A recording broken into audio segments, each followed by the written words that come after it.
Ya, Anda masih bersama kami dalam bincang hari ini merawat NKRI melalui Ormas di Bumi Pertiwi. Semakin seru lagi obrolan kita dan di sesi ketiga ini saya pengen tahu kalau tadi isu-isu terbaru di kampus UIN Sunan Kalijaga sudah terjadi ya, ada 2 kasus. Nah, ini saya pengen tanya berkaitan dengan isu-isu Ormas yang ada di Indonesia ke Pak Yunantoni. Yeah. Isu terbarunya apa ini yang sampai saat ini gencar sekali dan bagaimana menyelesaikannya? Ya, memang masalah ormas sih sebenarnya memang dianggap masalah sensitif. Dan oleh banyak pihak ini disalah persepsikan. Misalnya yang mengatakan bahwa ormas ini membelenggu kebebasan. Ya, satu. Yang kedua, ormas ini tidak demokratis. Terus ketiga, ada ormas ini tidak konstitusional. Yang keempat malah kemarin ada tuduhan Pak Jokowi ini diktator gitu. Saya baca itu. Pemerintah otoriter gitu ya. Karena saya ini kan dari hulu hilirnya ini. Jadi saya apapun yang terkait dengan ormas itu istilahnya masih saya harus tanggung jawab ini untuk menjelaskan. Yang pertama adalah bahwa apakah benar sih ormas ini membelenggu kebebasan? Kalau kata membelenggu itu tidak. Karena apa? Tadi pendirian ormas masih bebas. Melakukan apa saja bebas. Menyuarakan apa saja bebas kecuali. Jadi ada leg generalisnya, ada leg spesialnya. Kecuali yang 5 tadi. Kalau mau demo masih boleh kok. Boleh. Ya kan, mengikuti aturan. Aturan nanti di kepolisian kan ada aturan. Demo menyuarakan kepentingannya kepada DPR, menyuarakan kepentingannya kepada presiden, mengusulkan sesuatu, asal tertib, tidak mengganggu kebebasan yang lain. Jadi tidak ada larangan dalam Perpu itu tidak boleh demo, nggak ada, gitu. Itu nggak ada. Ya. Mendirikan ormas kapan saja tidak ada perubahan, itu ya. Jadi soal kebebasan dan di dalam konvensi hukum HAM internasional, memang dimanapun itu implementasi HAM itu memang dibatasi oleh pertama tidak boleh mengganggu kepentingan orang lain untuk kepentingan umum atau ketertiban umum dan untuk kepentingan negara dan pembatasan itu harus melalui undang-undang. Nah Indonesia ini Perpu ini undang-undang, gitu. Peraturan pemerintah pengganti undang-undang. Kalau nanti disetujui oleh parlemen, oleh DPR, menjadilah dia undang-undang. Jadi sudah demokratis sesuai dengan HAM. Gitu. Nah tidak membelenggu kebebasan, tapi membatasi kebebasan. Tadi Pak Rektor tadi sampaikan bahwa reformasi ini akhirnya kebebasan kita itu malah ada pameo Pak Rektor ini. Sekali merdeka bukan tetap merdeka. Sekali merdeka, merdeka sekali. Gitu. Nah, merdeka sekali ini direm lah gitu. Gitu. Dibatasi lah ya, jangan sampai 5 seperti main bola, saya selalu menggunakan analogi main bola ini. Kenapa? Kalau main bola itu mau dribbling, mau nendang dari sini boleh. Tapi kan masih ada offside, disemprit. Masih kalau mukul atau nendang pakai tangan kan nggak boleh. Jadi ormas ini sempritannya itu, gitu loh. Jadi Pak Perpu Jokowi, ini sempritannya itu. Perpu ini sempritannya, maaf. Gitu. Nah yang kedua adalah konstitusional, sangat konstitusional. Karena apa? Presiden itu menetapkan Perpu itu ada landasannya. Undang-Undang pasal nomor 2, Undang-Undang Dasar pasal 22. Di situ memang diberikan wewenang. Dan itu kemudian harus dibahas di DPR. Nah, kemudian di MK juga dibahas sekarang. Ada yang gugat, boleh silahkan gugat, gitu kan. Jadi konstitusional. Gitu. Yang terakhir diktator. Nah, saya bilang, ini yang ngomong diktator ini ngerti maknanya diktator enggak gitu. Pemerintah ini sekarang otoriter. Nah, otoriter diktator itu kan menurut saya, baca dulu definisi diktator itu apa gitu. Diktator itu kan satu cara memerintah yang tidak ada batasan undang-undang, semaunya sendiri gitu kan. Ya tidak ada mempunyai kekuasaan yang absolut. Sementara yang ini? Ya Pak Jokowi nggak punya kekuasaan absolut. Beliau bikin Perpu karena ada undang-undangnya diberikan legalitas kayak begitu. Dia juga dikontrol oleh DPR karena dibahas, gitu. Bisa juga ditolak, gitu kan. Dikontrol oleh yudikatif, oleh Mahkamah Konstitusi. Ya kan. Bahkan kalau nanti yang kena ini misalnya Hizbut Tahrir masih nggak terima, boleh sana ke pengadilan ya mengajukan. Diktatornya di mana ini? Itu yang berkembang. Saya perlu meluruskan, karena memang bukan kemudian karena saya berpihak kepada katakanlah adanya Perpu tapi ini. Memang kebenarannya seperti itu. Gitu. Jadi semua ada ini undang-undang, kekuasaannya tidak absolut, demokratis karena dikontrol oleh rakyat melalui wakilnya. Gitu. Nah, dan bukan membelenggu kebebasan, memang membatasi kebebasan. Supaya tidak terkena yang tadi 5 termasuk separatis, kekerasan SARA. Kenapa Kenapa kebebasan itu mesti dibatasi? Karena kebebasan yang kebablasan akan membahayakan NKRI. Makanya Perpu ini disebut sebagai memperkuat kedaulatan dan merawat NKRI. Gitu. Nah, Persatuan.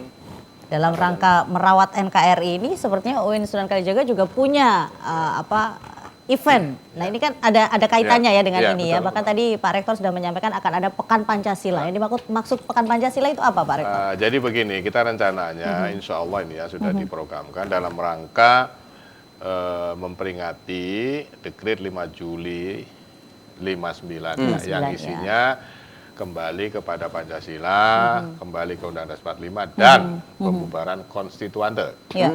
Nah, artinya pembicaraan tentang ideologi lain sebagai negara kecuali Pancasila sudah ditutup secara konstitusional gitu. Ya.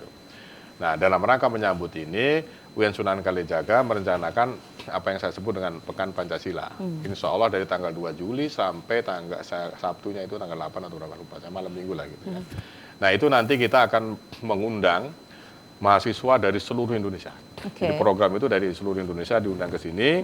Insya Allah harapan kami Presiden berkenan membuka. Nah, jadi kita bikin acara selama 7 hari itu. Menurut saya dari tanggal berapa sampai tanggal berapa? 2 Juli. 2 Juli sampai tanggal 8, Sabtu pokoknya Oke, saya lupa 8. oke. Nah itu insya Allah begitu pembukaannya oleh Presiden. Ya, tadi mahasiswa seluruh Indonesia. Harapan kami mengutus paling tidak 1 orang per perguruan tinggi. Nah dikumpulkan di sini, kita kasih tadi itu apa namanya semacam pelatihan Pancasila, pemahaman segala macam. Tapi bukan hanya yang kayak seminar tegang gitu, ada yang macam-macam. Jadi pokoknya kita buat situ selama 7 hari, yang masing-masing per hari harapan saya. Keynote speaker-nya itu salah seorang menteri yang terkait. Misalnya kalau bicara Pancasila dan perempuan, misalnya nanti Bu Puan Maharani, misalnya gitu ya. Nanti kalau bicara kedaulatan Pancasila dan kedaulatan ekonomi, misalnya nanti apakah Bu Sri Mulyani atau Pak Luhut, misalnya ya. Nah nanti kalau bicara tentang apalagi itu keamanan, misalnya Pak Menko. Nah tapi harapan saya yang terakhir yang menutup Menteri Agama. Jadi kita dari berbagai perspektif melihat Pancasila, mempersiapkan ke mahasiswa ke depan. Nah, itu kalau dulu mungkin semacam ganti dari 40 jam atau berapa jam itu. Apa namanya P4 ya? P4 itu. Iya. Ya kita kos dasar. Nah, dalam apa namanya sepekan itu. Nanti harapannya kalau belum berubah teorinya ini, proposalnya penutupannya itu di malam di Prambanan gitu, Pak. Jadi kita anukan ya kenalkan dengan situs-situs keagamaan gitu tuh karena ini Pancasila jadi supaya kita sadar ini milik kita bersama. Nah, gitu. Jadi ke depan nanti kalau mereka jadi pemimpin itu tinggal neruskan aja itu. Perasaan pembangunan kebersamaan ini ya dalam nanti bidang mereka masing-masing. Ya, ini termasuk satu inovasi ya Pak Yunanto ya. Artinya merangkul apa namanya mahasiswa generasi muda untuk ikut. Kalau dulu kan istilahnya penataran ya. Ya, P4 saya dulu termasuk yang utusan mahasiswa. Iya, tapi ini dibuat sedemikian rupa supaya lebih nyaman, kemudian gitu. Lebih mengena kepada apa namanya jadi generasi perpaduan muda. Antara keseriusan akademik dengan ya kira santai apa itu bahasa anunya itu ya. Ada musik, ada apa. Jadi ya tidak kemasan. Gitu. Ya. Kalau Pak Jokowi itu pakai bahasa generasi milenial. Itu. Jadi Pancasila juga harus kemas dalam dengan generasi milenial dengan musik tadi yang bikin orang senang, bikin ini Pak Rektor tadi.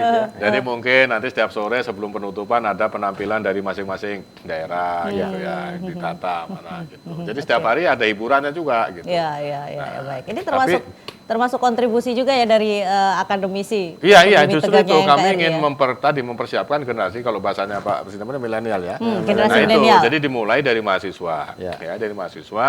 Nah itu harapan kami nanti kalau bisa ya dibikin per tahun nanti ya. Dan hasilnya nanti seperti apa. Nah itu jadi nyambung gitu loh. Kayak kalau di atas itu ada kayak Lemhanas itu. Nah kita persiapkan dari generasi mahasiswa. Nah itu kita kira gitu. Nah termasuk nanti akan ada lomba. Misalnya penulisan tentang Pancasila. Seperti itu misalnya. Ya, diadakannya ini juga dalam pikiran Pak Rektor itu karena mahasiswa atau generasi muda sekarang dianggap sensitif untuk isu-isu karena terutama yang kalangan muslim ini sangat mudah terpengaruh oleh isu-isu keislaman seperti penegakan itu khilafah itu. Makanya harus dibentengi dari dalam dari orang yang sudah mengalami dan lebih tahu secara konsepsional. Maksud saya kan ini anak-anak ini baru tamat SLTA misalnya, baru masuk perguruan tinggi, tiba-tiba di training khilafah kan dia Islamnya belum paham. Itu. Nah di sini kalau program kita insya Allah mulai tahun depan Juli itu ada yang namanya asrama ya, ma'had. Jadi angkatan pertama ini, bukan, semester baru itu 1 tahun pertama dimasukkan di asrama, itu nanti diajarin bahasa Arab, bahasa Inggris, kemudian yang apa yang disebut dengan karakter building ini tadi, soal kepancasilaan ini. Itu 1 tahun. Insya Allah mulai Juli tahun depan. Oke. Ya. Nah, tapi nanti untuk yang tingkat nasional ini, kelanjutannya itu yang harapannya supaya ini mudah-mudahan bisa berjalan per tahun. Ya, kami alhamdulillah karena Sunan Kalijaga ini BLU, jadi rektor punya dana lain gitu loh, dibandingkan yang tidak BLU.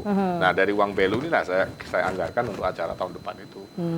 Oke, baik. Nah, ini Pak Yunanto dengan adanya apa yang disampaikan Pak Rektor, tanggapannya gimana nih? Ya, oke. Saya kira memang apa yang disampaikan oleh Pak Rektor itu satu hal yang tepat. Mengapa ya? Yang pertama begini, kalau kita lihat struktur masyarakat, ya, itu tadi disebut di dalam saya kira teori-teori yang sosial yang kita pelajari adalah bahwa ada namanya kelompok civil society, masyarakat sipil. Nah, elemen yang paling penting dari civil society itu adalah kelompok akademis, ya, sivitas akademika. Di banyak negara, termasuk yang berhasil gerakan sosialnya di apa misalnya Amerika Latin, itu gerakan sosial itu mulainya dari universitas. Ya, kita lihat tahun 66. Ya, waktu soal yang PKI itu juga kami universitas. Reformasi 98 itu dari universitas. Nah, sekarang kalau mau istilahnya mau memperkuat negara atau menghancurkan negara, yang digarap universitas. Jadi saya kira apa yang dilakukan oleh Pak Rektor nih, Pak Profesor Yudian ini adalah ya satu hal yang saya kira pantas harus diikuti oleh rektor-rektor yang lain. Kenapa? Nah, mari kita bentengi. Mari kita perkuat ideologi dan kedaulatan ini melalui universitas dulu. Karena tadi betul, kenapa dia menjadi penting? Karena setelah nanti dari universitas ini akan trickle down dia, menetes dari dosennya ke mahasiswanya. Mahasiswa pulang, nanti jadi tokoh-tokoh masyarakat, guru, PNS, tokoh ulama. Apalagi kalau di UIN kan pasti agama, apa namanya ulama yang memberikan pengajaran. Itu kalau mindsetnya sudah betul, sudah jadi satu. Nah itu akan saya kira akan mempengaruhnya apa namanya trickle down efeknya akan ke mana-mana. Oke, baik. Jadi tidak akan ada lagi ormas-ormas yang separatis, kekerasan SARA, penistaan agama, main hakim sendiri, diharapkan begitu ya. Oke, kita akan lanjutkan lagi obrolan kita, masih ada satu sesi lagi, jadi pastikan Anda bersama kami dalam bincang hari ini, merawat NKRI melalui Ormas di Bumi Pertiwi. Kita kembali setelah jeda berikut.